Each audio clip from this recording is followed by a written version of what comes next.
Bismillahirrahmanirrahim. Assalamualaikum warahmatullahi wabarakatuh. Alhamdulillahi rabbil alamin. Alhamdulillahi wa kafa, thumma assalatu wassalamu ala nabiyyinal mujtaba wa ala alihi wa ashabihi ahla sidqi wal wafa. Subhanaka la ilma lana illa ma 'allamtana innaka antal alimul hakim. Amma ba'du. Hadirin sekalian, Bapak, Ibu-ibu, saudara-saudari jamaah pengajian yang dirahmati oleh Allah Subhanahu wa taala. Mari senantiasa kita berupaya mensyukuri nikmat-nikmat Allah dengan memastikan bahwa setiap kenikmatan yang Allah berikan hanya kita gunakan dalam aktivitas kegiatan yang bernilai kebaikan dan ketaatan. Semoga salah satunya dengan kita hadir di majelis pengajian malam ini adalah bagian dari upaya kita mensyukuri nikmat Allah. Dengan begitu kita berharap tetap berhak mendapatkan limpah ruah nikmat darinya, terutama atas apa yang kita upayakan ini. Kita berharap semoga nantinya di akhir kehidupan kita di dunia ini Allah berikan kita nikmat wafat dalam kondisi husnul khatimah. Amin ya rabbal alamin. Hadirin sekalian jamaah pengajian yang dicintai Allah, pada kesempatan malam ini kita akan kembali melanjutkan kajian kita seputar tafsir dari Juz Ammah. Pada kesempatan malam ini kita akan mengkaji surat selanjutnya. Di bulan yang lalu sudah surat Al-Kautsar. Sekarang kita masuk pada surat Al-Ma'un, karena memang kita membahas juz ammahnya dari belakang, dari surat An-Nas. Jadi dari bawah ke atas dan seterusnya. Hadirin yang dirahmati oleh Allah, sebelum kita mulai saya baca dulu, dan saya yakin jamaah sekalian atau sebagian besar jamaah sudah menghafal surat ini. A'udzu billahi minasyaitonir rajim. Bismillahirrahmanirrahim. Ara'aital ladzi yukadzibu bid-din. Fadzalikal ladzi yad'ul yatim wa la yahuddu 'ala ta'amil miskin. Fawailul lil musallin alladzina hum 'an salatihim sahun. Alladzina hum yura'un wa yamna'unal ma'un. Surat ini yaitu surat Al-Ma'un adalah surat Makkiyah. Artinya surat ini diturunkan tatkala Rasulullah masih di Mekah sebelum beliau hijrah ke Madinah. Sebagaimana yang kita ketahui bersama bahwa Allah menurunkan Al-Quran ini pada dua fase. Secara bertahap ke dunia ini dalam dua fase, yaitu fase ketika Nabi hidup di Mekah sebelum beliau hijrah, dan fase ketika beliau di Madinah setelah Allah perintahkan beliau bersama dengan umat Islam pada saat itu untuk hijrah. Pada awal ayat ini Allah Subhanahu wa taala berfirman, ara'aita, tidakkah engkau melihat wahai Muhammad, alladzi yukadzibu biddin, orang-orang yang mendustai agama atau orang-orang yang mendustai hari akhirat. Ya, jadi ad-din di sini maknanya bukan agama sebenarnya, lebih tepatnya adalah hari akhirat, yaumuddin, sebagaimana yang kita baca dalam surat Al-Fatihah niku nggih. Maliki yaumiddin, Allah adalah raja yaumiddin, di hari kiamat. Ya. Semua manusia nanti di hari kiamat tidak ada yang memiliki jabatan, tidak ada yang memiliki posisi, ya. Termasuk yang dulu di dunia menjadi raja atau menjadi penguasa. Nanti di hari kiamat semua manusia akan melepas itu jabatannya, karena satu-satunya jabatan pada hari itu yang ada hanyalah jabatan Al-Malik, raja, yaitu Allah Subhanahu wa ta'ala. Nah, kenapa kok hari kiamat? Jadi hari kiamat itu kan punya banyak nama sebenarnya, jemaah. Salah satunya Yaumuddin. Nah, pertanyaannya, kenapa kok hari kiamat Allah Subhanahu wa ta'ala istilahkan dengan Yaumuddin? Ya. Padahal yang kita ketahui, ad-din itu artinya adalah agama. Kalau kita terjemahkan secara bahasa, Yaumuddin itu berarti harinya agama. Jadi kita kurang bisa memahami kalau cuma secara bahasa.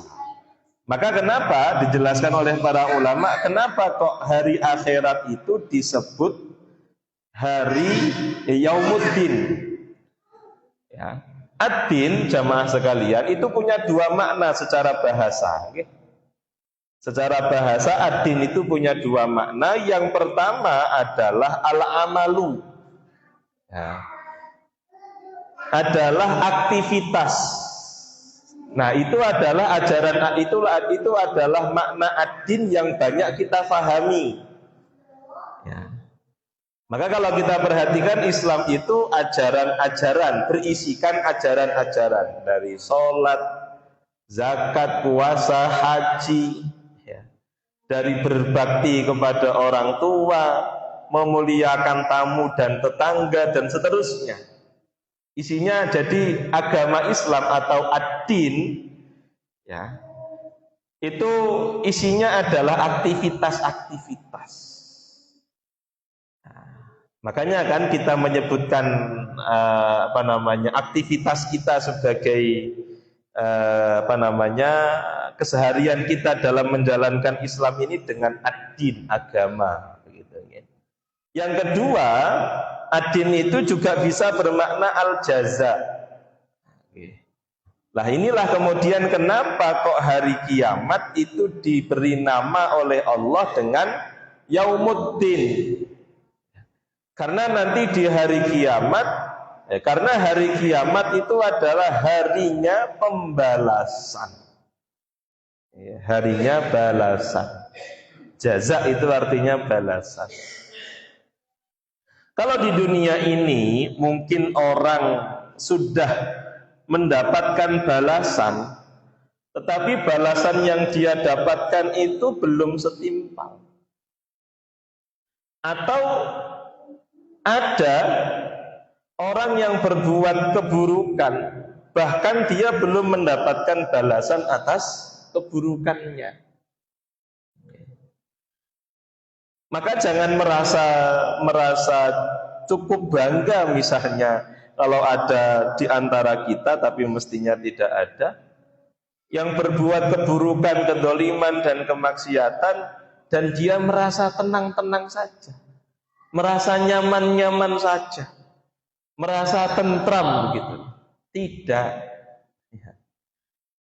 Pada saatnya, kalaulah Allah tidak balaskan di dunia ini, Allah Subhanahu wa ta'ala akan membalas setiap keburukan, kedzaliman dan kemaksiatan yang dilakukan oleh manusia di Yaumuddin. di yaumul jaza, di hari pembalasan. Di hari pembalasan.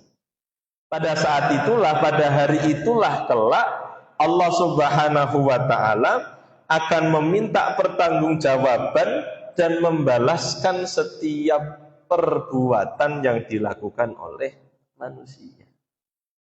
Sebaliknya juga hadirin yang dirahmati oleh Allah, kalau ada di antara kita yang sudah merasa beramal soleh, berbuat kebaikan, tetapi belum cukup mendapatkan ganjaran, tenang saja. Bisa jadi ganjaran yang Allah Subhanahu wa taala berikan bukan di dunia, tapi bisa jadi di akhirat.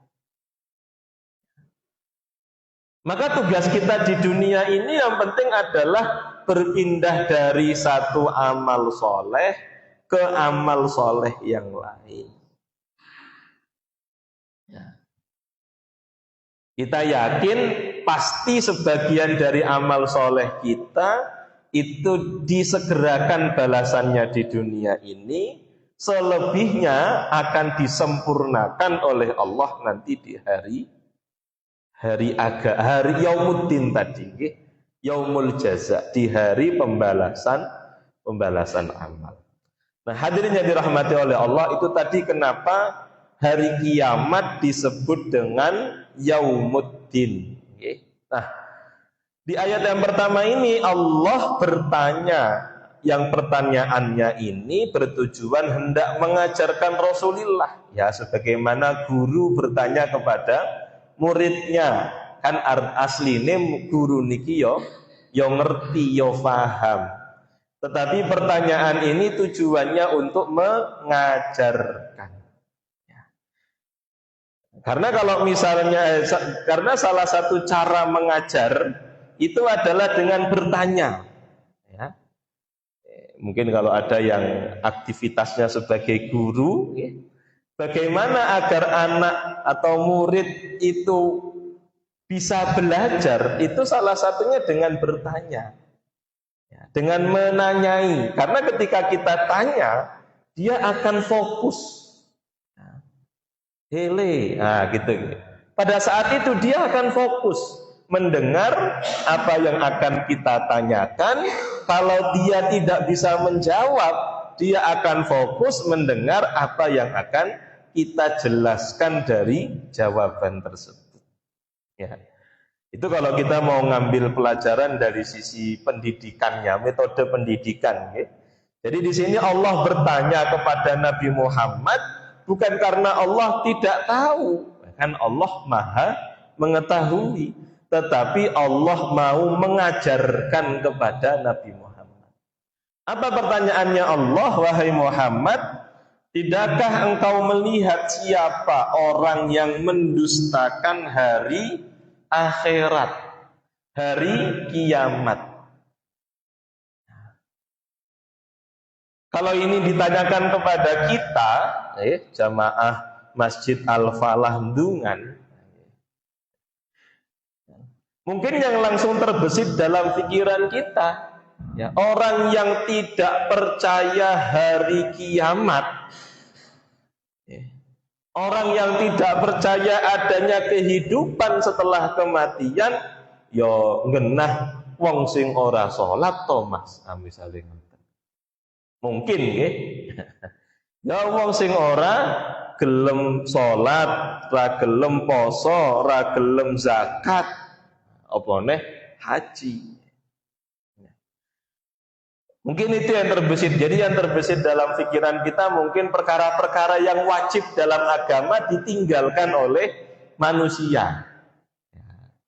Itu indikasi bahwa orang itu tidak percaya akan adanya hari akhirat. Tetapi di sini Allah Subhanahu wa taala hendak mengajarkan kepada kita semua, juga secara khusus kepada Rasulullah sallallahu alaihi wasallam. Ternyata orang yang mendustakan hari kiamat, tidak percaya pada hari kiamat, itu tidak hanya orang yang tidak sholat, tapi juga fadzalikal ladzi yad'ul yatim. Nah, hari ini orang yang tidak percaya hari kiamat itu adalah orang yang yad'ul yatim. Orang yang menghardik anak yatim. Orang yang tidak mau memberi makan anak yatim. Padahal dia mampu. Orang yang tidak berbuat baik kepada anak yatim.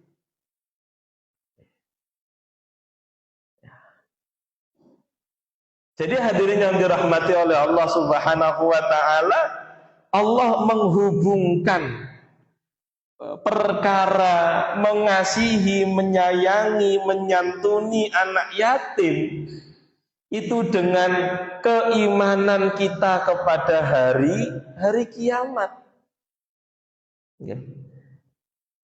Kita yakin seyakin-yakinnya karena ini perkara yang sifatnya prinsip dalam ajaran Islam, bahwa ada kehidupan akhirat setelah kehidupan di dunia ini.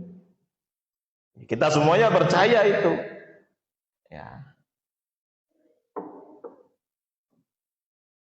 Seorang pemimpin Islam yang bernama Khalifah Umar bin Abdul Aziz itu pernah berkata, ya, manusia itu sebenarnya dicipta, jadi manusia ini diciptakan itu secara kekal sebenarnya. Ya. Akan tetapi, ya, manusia ini hanyalah berpindah dari satu kehidupan kepada kehidupan yang lain. Jadi hadirin yang dirahmati oleh Allah, kehidupan kita sebagai manusia itu kekal sebenarnya. Kekal. Cuma masalahnya kehidupan kita ini berpindah saja dari satu masa, dari satu fase ke fase selanjutnya. Ya. Sebelum kita menjalani kehidupan kita di dunia ini, sebenarnya kita sudah hidup di fase arwah. Memang tidak ada satupun di antara kita yang mengingatnya, termasuk yang berbicara di depan ini. Ini karena kita tahu, karena Allah Subhanahu wa taala yang mengabarkan. Jadi sebelum kita hidup di dunia, dilahirkan di dunia ini, sebenarnya kita sudah pernah hidup. Hidupnya di alam arwah. Sebelum kehidupan di dunia ini. Setelah kehidupan di dunia ini masih ada dua alam lagi. Masih ada dua fase lagi kehidupan yang harus kita lewati. Sebelum hari akhirat atau yaumul qiyamah, ada alam barzakh, yaitu adalah alam kubur. Jadi kita ini dihidupkan oleh Allah secara kekal sebenarnya, hadirin. Ya, cuma berpindah-pindah saja.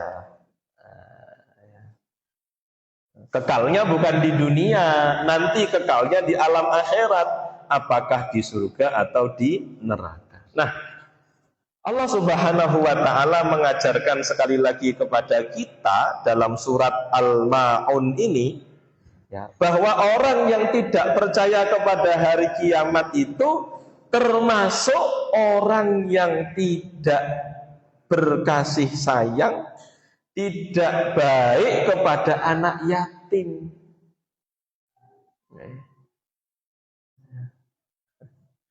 Termasuk tidak baik kepada anak yatim itu adalah, ya, ini kalau ada yang beraktivitas di panti asuhan misalnya, panti yatim piatu misalnya, termasuk tidak berbuat baik kepada anak yatim adalah memakan harta anak yatim tidak dengan baik. Hati-hati niki. Masalahnya kula angsal cerita niki saking rencang tapi nggih. Ya, dia punya, jadi teman saya ini punya teman, begitulah. Dia kemudian ceritakan kepada saya, kalau sebelum dia menjadi pengasuh dan pengurus satu panti asuhan, dia ini orang yang biasa-biasa saja secara ekonomi. Ya, tapi kok setelah kemudian mendirikan panti asuhan, ya, lah kok motornya tambah apik, rumahnya tambah apik, mobilnya tambah apik. Ya semoga dia punya pekerjaan yang halal, saya husnudon saja begitu. Tetapi jangan sampai ya kemudian dia menjadi pengurus pengasuh di satu panti asuhan dan mengelola harta anak yatim, amanah dari orang-orang baik ya. Untuk anak yatim itu tidak dengan baik dia kelolanya. Hadirin yang dirahmati oleh Allah, terkait urusan harta anak yatim ini Allah Subhanahu wa taala menjelaskan secara tegas ancamannya di dalam Al-Qur'an. Yaitu di dalam surat An-Nisa ayat yang ke-10 Allah berfirman, "Innal ladzina ya'kuluna amwalal yatama dzulman." Dan iklan nih. Nggih.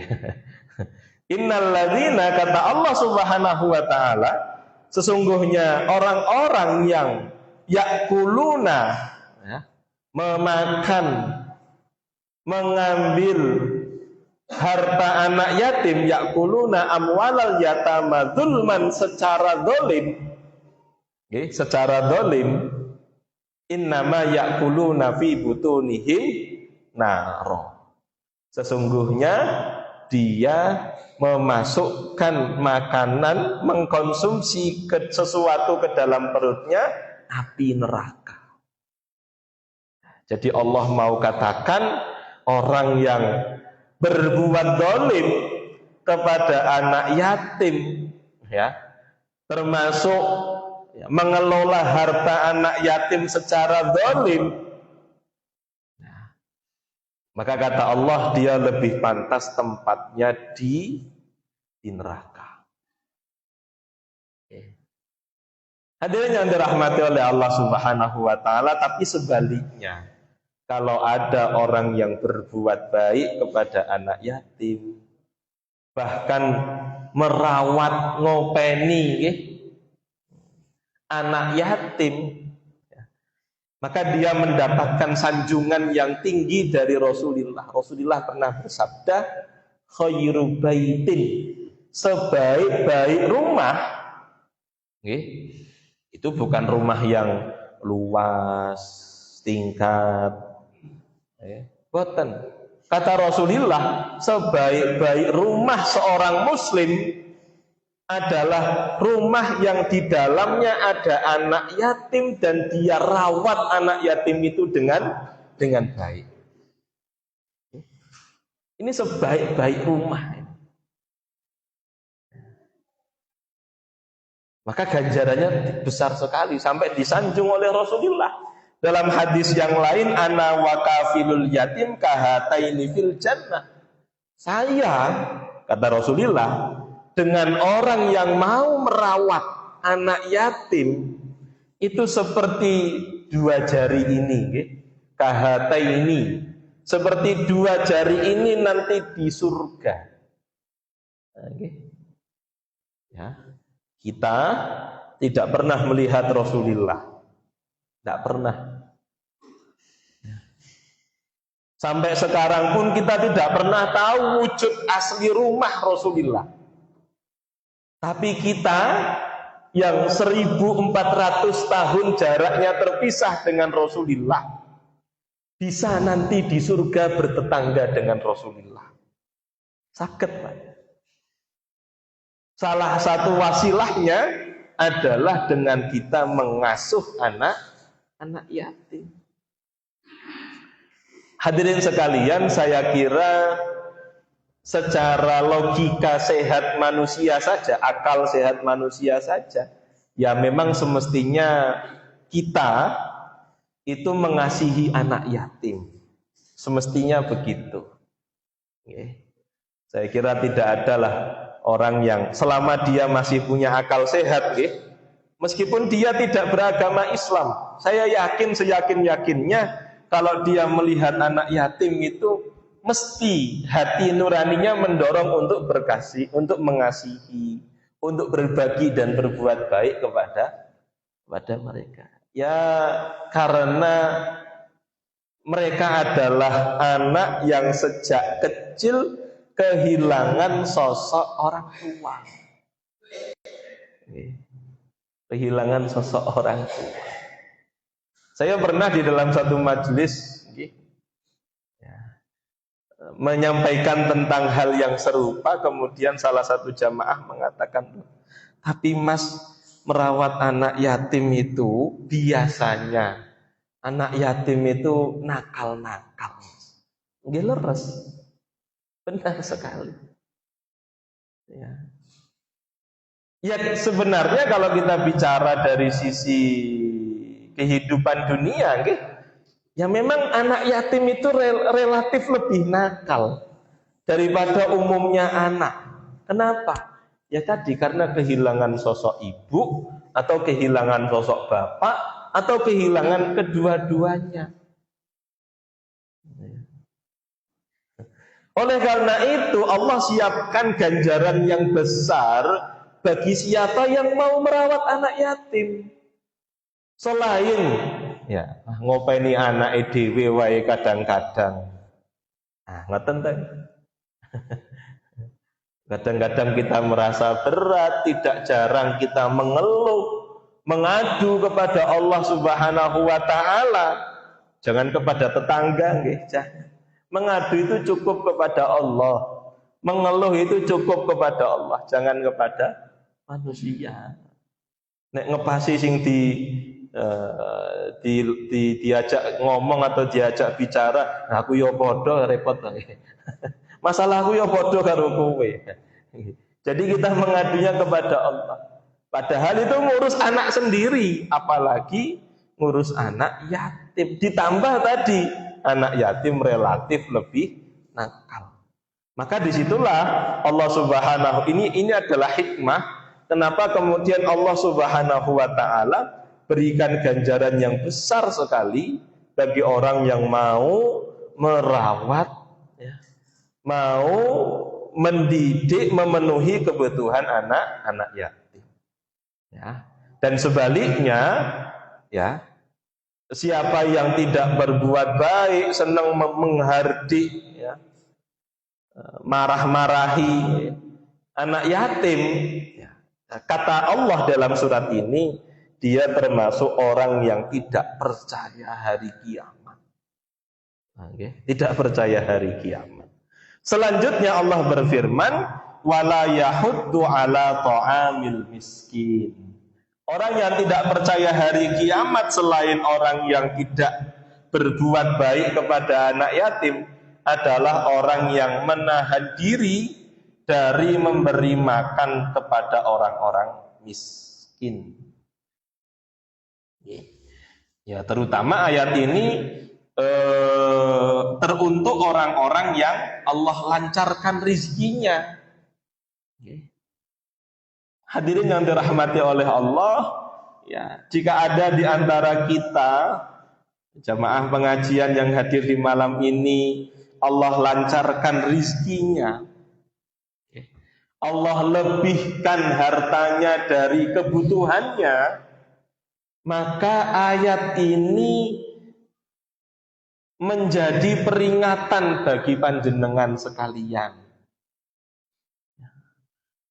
bahwa di dalam harta panjenengan itu terhadap hak anak yatim dan orang-orang miskin. Jika panjenengan tidak tunaikan hak tersebut, maka panjenengan terkena ayat ini, wala yahuddu ala ta'amil miskin. Yang Allah katakan mereka termasuk orang yang tidak percaya hari kiamat. Berarti cacat keimanannya. Berarti ada potensi dia akan dijerumuskan ke dalam neraka. Dan tentu ya, dijerumuskan ke dalam neraka adalah perkara bagi kita sebagai seorang muslim adalah perkara yang paling hina, adalah perkara yang paling memberatkan. Hadirin yang dirahmati oleh Allah Subhanahu wa taala, selayaknya orang yang mau berbagi kepada anak yatim, berbuat baik kepada anak yatim akan mendapatkan balasan yang besar di sisi Allah. Demikian pula siapa yang mau berbagi makanan kepada orang-orang miskin, Allah juga siapkan ganjaran yang besar bagi mereka. Maka sebenarnya hadirin yang dirahmati oleh Allah, dari sini sekali lagi kita menyadari bahwa kekayaan yang Allah titipkan kepada kita itu bisa menjerumuskan kita ke dalam neraka, tetapi juga bisa mendorong kita ke surganya Allah Subhanahu wa ta'ala. Bagaimana harta yang Allah titipkan bisa menjerumuskan ke dalam neraka? Ya ini, kalau dia memiliki harta lebih dari kebutuhan, sedangkan tetangganya miskin, dia tidak mau berbagi makanan kepada tetangganya, maka hartanya akan menjerumuskan dirinya ke neraka. Tetapi kalau sebaliknya, maka hartanya akan mendorongnya ke surganya Allah Subhanahu wa ta'ala. Maka kita jangan cukup bahagia ketika Allah lancarkan rezeki kita, jangan. Malah kita harus waspada. Bagaimana harta yang Allah limpahkan ini benar-benar tidak menjerumuskan kita ke neraka, tapi malah dapat mendorong kita ke surganya Allah Subhanahu wa ta'ala. Itu yang harus kita pastikan. Ya. Jangan cukup bahagia, jangan cukup bangga, jangan tersenyum lebar ketika kita mendapatkan harta yang banyak. Jangan, nanti dulu. Ya. Pastikan harta yang Allah limpahkan selain kita gunakan untuk kepentingan pribadi, kepentingan keluarga, memenuhi kebutuhan kita. Kita jika ada lebihnya, maka kita tunaikan untuk orang-orang yang ada di sekitar kita, dari anak yatim dan orang-orang miskin. Ya. Dalam ayat ini, ya, dalam surat ini, Allah Subhanahu wa ta'ala menyebutkan dua golongan yang tidak percaya kepada hari kiamat. Yaitu pertama, orang yang tidak berbuat baik kepada anak yatim. Yang kedua, orang yang menahan dari berbagi makanan kepada orang miskin. Ini, ya.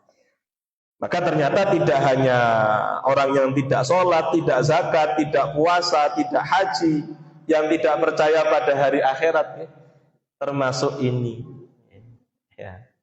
Hadirin yang dirahmati oleh Allah Subhanahu wa ta'ala. Maka dari sini pula kita sadar, kita paham bahwasannya menjadi mulia, mendapatkan surga kelak di sisi Allah, itu tidak cukup hanya menjalin hubungan yang baik kepada Allah semata. Sholat, zakat, puasa, haji, itu kan esensinya adalah, intinya adalah kita menjaga hubungan kita dengan Allah. Ya. Itu tidak cukup, hadirin. Kita juga harus menjaga hubungan yang baik, yang hangat, yang mesra kepada sesama manusia. Ya, bahasa yang mungkin masyhur kita dengar adalah hablum minallah wa hablum minan nas. Hubungan yang baik dengan Allah dan hubungan yang baik kepada sesama manusia. Selanjutnya pada ayat yang keempat, Allah Subhanahu wa ta'ala berfirman, fawailul lil musallin, maka celakalah. Wah, ya. Siapa ini yang Allah celakakan ya? Lil musallin, bagi orang-orang yang sholat. Masya Allah niki. Ya. Ternyata orang yang sholat pun, orang yang sholat itu masih potensi mendapatkan celaan dari Allah Subhanahu wa Ta'ala. Apalagi sing ora sholat blas. Orang yang sholat saja dalam ayat yang keempat ini itu mungkin Allah celah. Fawailul lil musallin, celakalah siapa? Orang-orang yang sholat. Kok orang sholat dicela? Nah, penjelasannya di ayat yang kelima dan keenam. Alladzina hum an sholatihim sahun. Orang-orang yang sholat berhak mendapatkan celaan Allah adalah orang-orang atau mereka yang tentang sholat mereka lalai. Sholat ya. Tetapi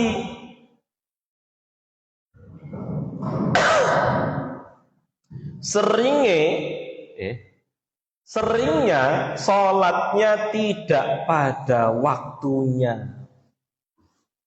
Ibnu Abbas radhiyallahu an, seorang sahabat yang didoakan oleh Rasulullah menjadi pakar tafsir, itu berkomentar tentang ayat ini ya. Siapa toh mereka yang lalai dalam sholat mereka ini siapa? Kata Ibnu Abbas radhiyallahu an, humul munafiqun. Mereka adalah orang-orang munafik. Ya. Kenapa?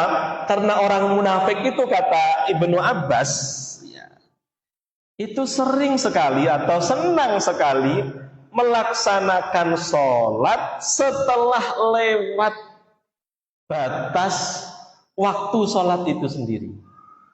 Tentu tanpa alasan, tanpa alasan. Kalau karena ada alasan itu akan diampuni oleh Allah, apalagi kalau alasannya alasan yang masyru'. Contohnya misalnya ketiduran, kerinan ngoten nggih basa Jawa nggih. Ya. Padahal sholat subuhnya mestine nek saniki jam 4 kurang seperempat pun adzan ya. Atau bahkan ada yang kurang dari itu ya. Harusnya jam 4 atau kurang dari itu sudah sholat subuh ya. Lah iki lagi tangine jam 6 otomatis jam 7 ya.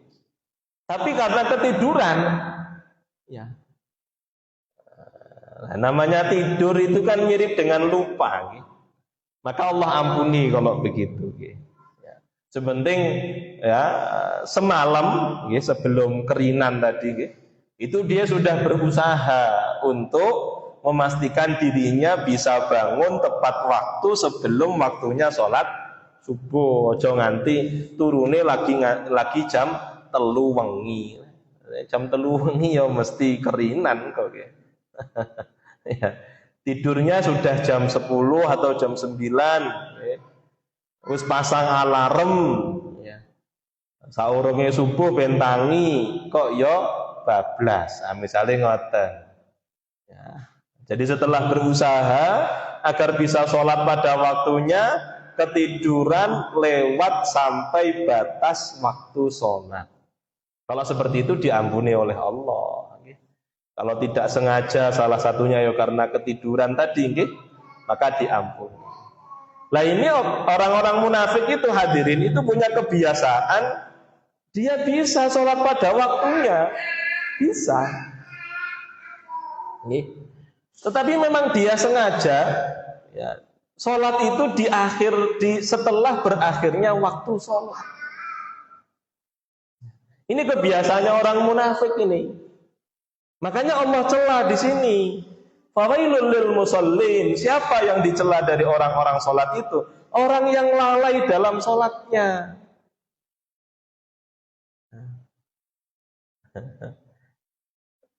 Naudzubillahi min dzalik, ya, semoga tidak ada. Ya, lah terus bagaimana dengan orang yang mengaku muslim tetapi orang sholat blas? Nah niku. Ya. Naudzubillah, jangan sampai nggih. Jangan sampai, sekali lagi jangan sampai. Ya. Nek saged ya diusahakan semaksimal mungkin sholat 5 waktu di masjid.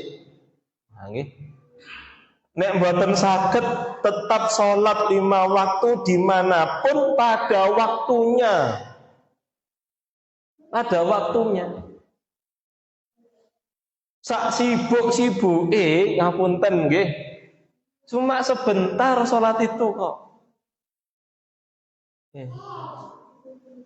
Kalau cuma sholatnya saja itu mungkin 5 menit saja maksimal itu sudah.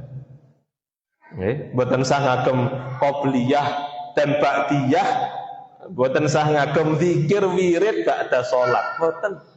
Itu cuma 5 menit saja. Saya kira sesibuk apapun kita menyempatkan waktu 5 menit ya di tengah kesibukan kita itu bukan hal yang susah sebenarnya. Dan kalau kita memahami yang sebenar-benarnya dari kehidupan kita, ya, kan tidak ada kesibukan yang lebih penting daripada sholat dalam kehidupan kita ini.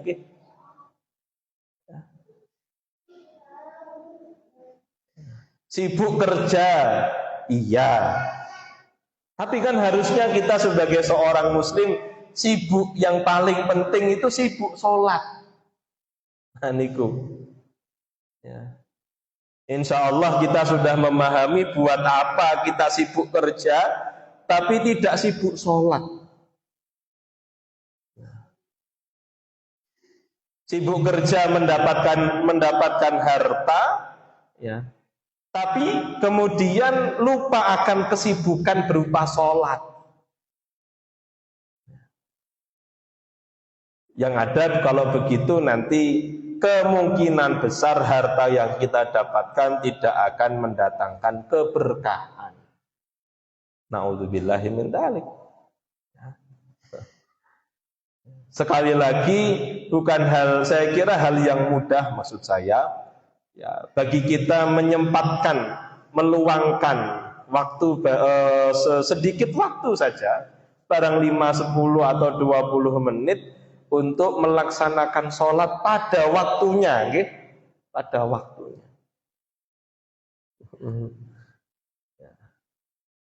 Nek saged dimaksimalkan teng masjid, nek mboten pun ya, neng ndi wae nggone. Angsal Thomas boleh waju ilat liyal ardu masjidan wa tahuran, kata Rasulullah. Allah jadikan untukku bumi ini orang bermasjid ya, masjidan wa tahuran ya, tempat bersujud dan tempat yang suci. Jadi dimanapun kita mau sholat, kerjane nang tengah hutan pun pokoknya suci nggone, suci awake, suci saking hadas pun sholat dimanapun ya kita berada.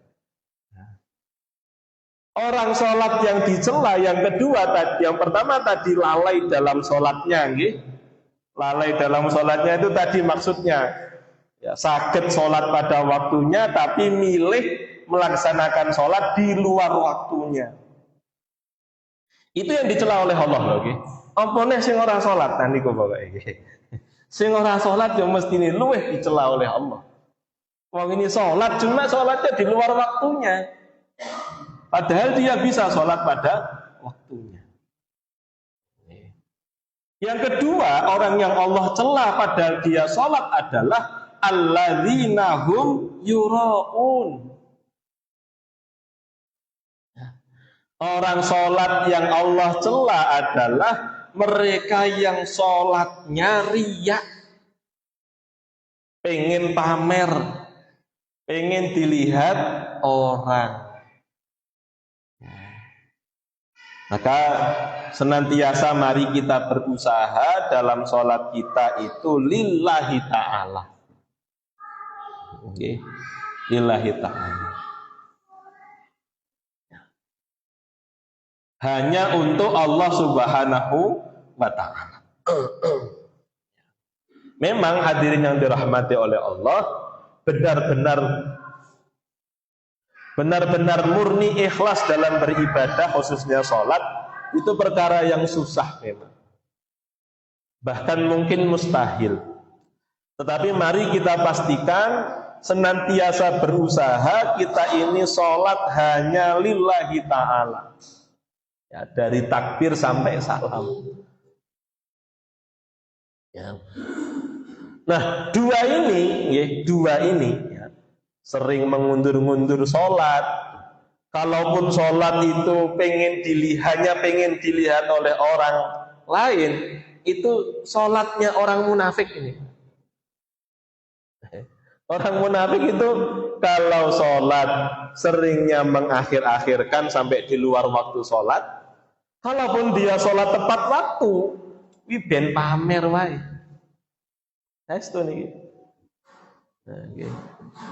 Nah, maka jangan sampai sekali lagi terdapat dalam diri kita virus munafik. Karena orang munafik itu hadirin ya, lebih parah daripada orang kafir. Kenapa? Karena orang munafik itu kelihatannya muslim. Ketoke muslim, masalahnya saya sholat, tetapi hatinya itu sama sekali tidak muslim. Itu orang munafik tuh. Ketoke muslim. Kalau orang kafir kan secara zahir ya, dari wujudnya saja ya dia kelihatan kalau bukan Islam ora tahu sholat, wayahe Ramadan ya ora poso. Itu kan orang kafir itu. Tapi orang muslimnya ketoke poso, ketoke sholat, padahal tadi.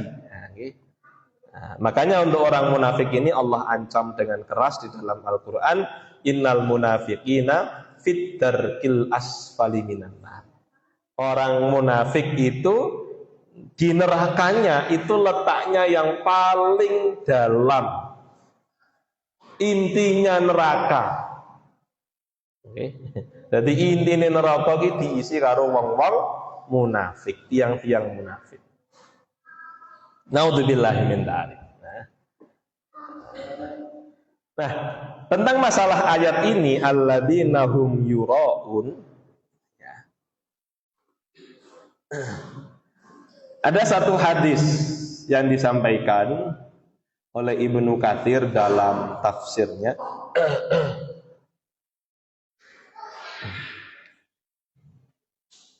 Hadisnya dari sahabat Abu Hurairah radhiyallahu anhu.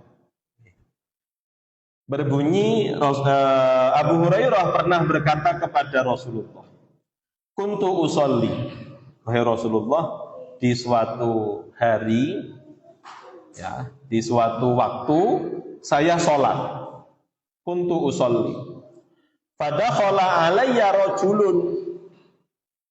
Ya, ketika saya sholat, itu kemudian ada orang yang masuk ke dalam masjid.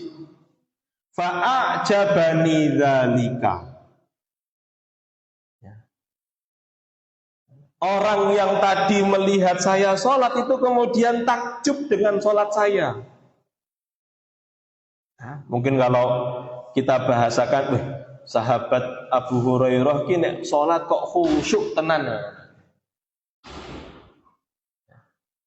Maka tentang permasalahan ini disampaikanlah kepada Rasulullah. Karena sahabat Abu Hurairah ini takut riya.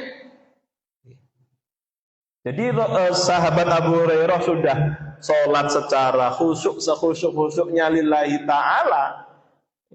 Terus ada orang yang masuk ke dalam masjid, melihat Abu Hurairah sholat, dan orang itu takjub dengan sholatnya Abu Hurairah. Saking bagus dan berkualitasnya sholatnya Abu Hurairah. Maka Abu Hurairah mengadu kepada Rasulullah, takut kalau sholatnya ini riya. Maka Rasulullah kemudian menjawab, ya, kataba kutiba laka ajroni. Wahai Abu Hurairah, kamu tidak berdosa. Riya kan dosa, ya? Tetapi Allah tuliskan bagimu 2 pahala. Loh, malah untuk 2 pahala, ya? Orang dosa malah untuk 2 pahala. Pahala yang pertama ajrusir, pahala karena kamu sudah berusaha sholat hanya untuk Allah Subhanahu wa ta'ala, ya. Kamu sudah berusaha sholatnya menyendiri, ya, tidak kelihatan banyak orang, ya, agar kamu bisa ikhlas lillahi ta'ala. Juga kamu dapat pahala karena kamu mengajarkan kepada orang tadi bagaimana mestinya sholat. Jadi kata Rasulullah, ya, riya itu letaknya di hati, jamaah. Wah mas, aku ora gelem sedekah. Lah ngopo? Lah engko ketok wong akeh riya aku. Riya itu bukan seperti itu, hadirin. Riya itu hitungannya di hati. Ya. Dan yang tahu adalah kita dan Allah saja. Orang lain tidak tahu. Ya. Mungkin orang lain bisa menganggap, oh kamu riya, kamu pamer. Mungkin, tapi bisa jadi salah. Dan kemungkinan salah.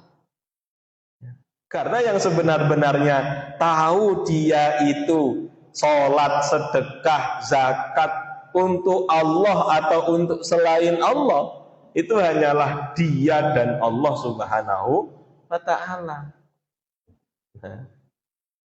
Lah hadirin yang dirahmati oleh Allah Subhanahu wa ta'ala, kalau misalnya sholat itu, kalau misalnya riya itu difahami seperti itu, lah terus tidak ada nanti sholat jamaah. Ya. Enaknya sholatnya delik-delikan. Nah, masalah itu nek didelok wong kok riya. Boten. Riya itu bukan seperti itu. Ya. Bahkan Islam itu mensyariatkan sholat jamaah agar ini menjadi syiar, agar orang-orang yang belum sholat itu tertarik untuk melaksanakan sholat. Tujuannya itu malahan, ya, jadi kayak mengkampanyekan gitulah, ya. Itu tujuannya. Jadi bukan riya sebenarnya, tetap ikhlas lillahi ta'ala, ya. Kemudian secara tidak langsung moga-moga orang yang belum sholat tertarik untuk sholat, atau orang yang sholatnya belum baik, ya, ketika melihat sholat kita yang sudah kita usahakan sebaik-baiknya, bisa mengambil pelajaran, oh kudune sholat ki ngono kuwi to. Seperti itu. Sama seperti sedekah. Memang benar sekali, ya. Sedekah yang terbaik itu sedekah yang ketika, ini bahasa hadisnya nggih, ketika tangan kanan itu bersedekah, tangan kiri tidak mengetahuinya. Artinya secara sembunyi-sembunyi. Itu sedekah terbaik memang. Tetapi kalau semua orang itu hadirin menyembunyikan sedekahnya, delik-delikan nek sedekah, dan nanti siapa yang mengajarkan sedekah? Ya. Siapa yang mengajarkan sedekah? Maka harus ada yang mengajarkan.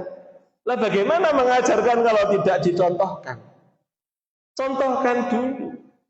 Maka sekali lagi yang mau kita tegaskan, ya, riya itu bukan karena dilihat orang, bukan. Riya itu letaknya di hati. Apakah kita beribadah pengen mendapatkan sanjungan manusia, atau murni pengen mendapatkan derajat di sisi Allah Subhanahu wa ta'ala. Itu bedanya, bukan dilihat atau tidak dilihat. Bahkan orang yang sholat dalam kegelapan malam, dalam kesunyian malam, itu bisa riya, bisa. Memang urusannya hati, bukan urusan dilihat atau tidak dilihat oleh manusia. Yang terakhir, ya, Allah tutup ayat surat ini dengan firman-Nya wa yamna'unal ma'un. Orang sholat yang dicela oleh Allah pertama tadi, yang sering seneng mengakhirkan sholatnya sampai keluar batas akhir sholat. Karena sholat itu ada batas akhirnya, nggih, waktunya. Yang kedua tadi sholatnya ria, ingin dilihat orang, ya, agar mendapatkan sanjungan manusia. Yang ketiga yang orang yang dicela oleh Allah meskipun dia sholat adalah yamna'unal ma'un. Orang yang tidak, ini saya terjemahkan secara maknanya saja, orang yang tidak peduli kepada sesama. Ya, Pak. Jadi orang yang sholat itu kalau dia tidak peduli kepada sesama, dia potensi tetap dicela oleh Allah Subhanahu wa ta'ala.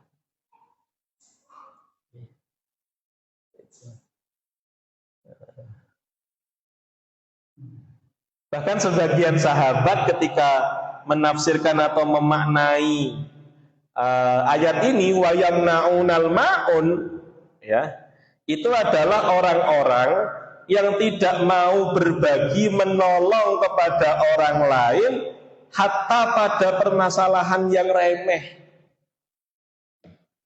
Apa itu al-ma'un? Itu dikatakan oleh sebagian sahabat, ya, al-ma'un ad-dalwu wal fa'su wal qadru. Ma'un itu apa toh? Ma'un itu ciduk, Pak. Ciduk. Zaman dahulu, nih, zaman sekarang itu lebih remeh, nggih. Nek zaman dahulu, zaman sahabat Nabi, ya, memang belum banyak orang itu yang punya gayung. Ciduk niku nggih. Jadi biasa orang itu pinjam kepada tetangga, ampil gayunge, ampil ciduke. Wa yamna'unal ma'un itu artinya adalah orang yang tidak mau meminjamkan tadi ciduknya.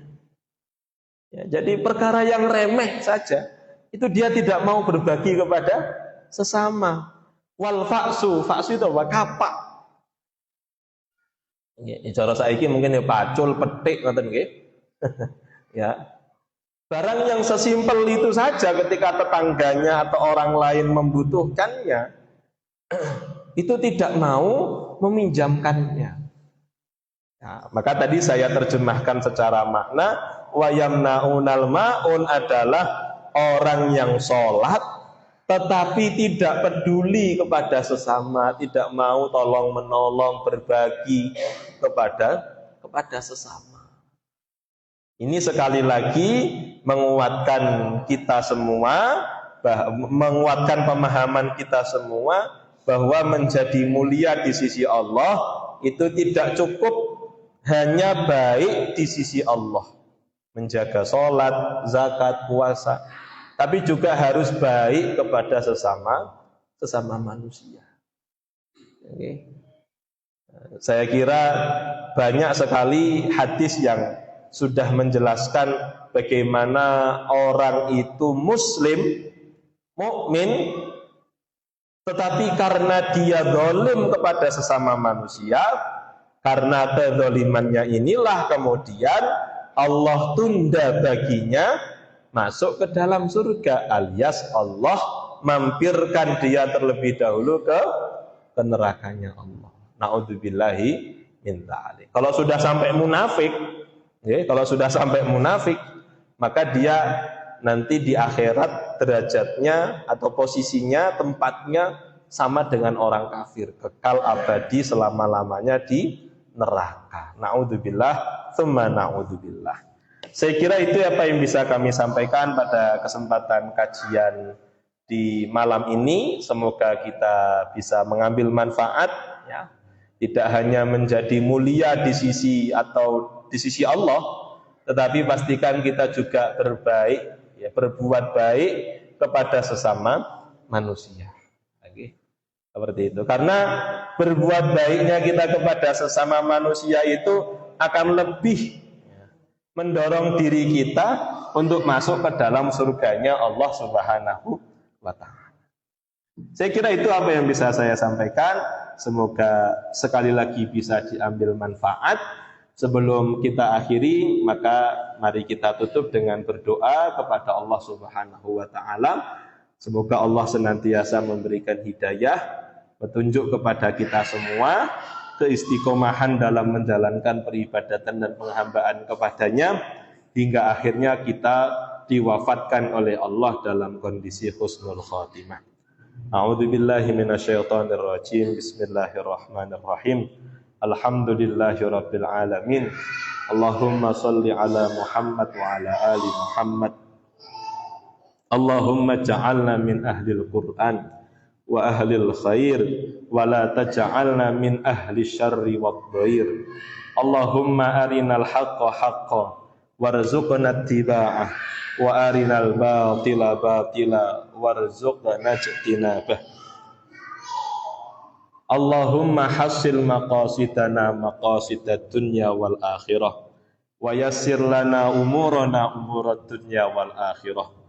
Ya Rabbi bil Mustafa balligh maqasidana waghfir lana ma madha ya wasi'al karam. Rabbana zalamna anfusana wa illam taghfir lana wa tarhamna lanakunanna minal khasirin.